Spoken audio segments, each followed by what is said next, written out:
Hello, everybody, and welcome to Recommended. For those unfamiliar, this is a show all about recommending things I like that I feel haven't received enough positive attention. With that in mind, let's talk about a game. Those of you who've been around for a while will no doubt note that Half Dead is one of my favorite game series from the past several years. With its quirky blend of action, cooperative exploration, and think-on-your-feet gameplay dynamics heavily inspired by the now classic Cube films. I'm therefore happy to report that the latest entry in that series, Half Dead 3, has made its way out of early access in fine form, and is a game I definitely recommend to anyone in search of a unique, dynamic, and equal parts fun and stressful gameplay experience that can be shared with up to 7 friends.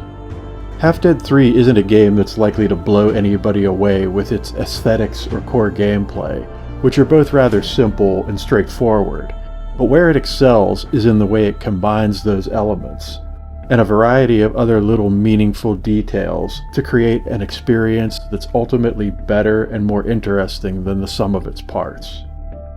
On paper, the premise of having to escape a randomly generated three-dimensional maze filled with potentially deadly traps might seem a bit basic, and in truth, it is.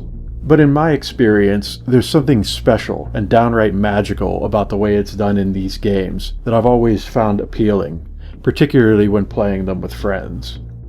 There are a few areas where I feel that Half Dead 3 has taken a bit of a step back from its predecessor, namely with the removal of the unique and interesting PvP mode and more granular character customization options that were present in Half Dead 2. However, there's a fair amount of content, polish, and refinement in this latest game that I think goes a long way toward justifying its existence, and it's entirely possible that some or all of those missing elements could end up making their way into Half Dead 3 at some point throughout its lifespan.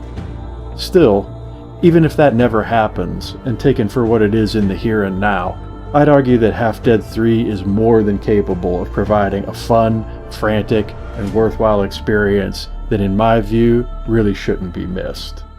In short, I highly recommend it.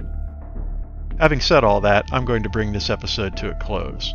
Hopefully you folks have enjoyed it. Until next time, be sure to poke that like button, or the dislike button if that's your thing, and subscribe to see more videos from me in the future if you haven't already. I definitely recommend it.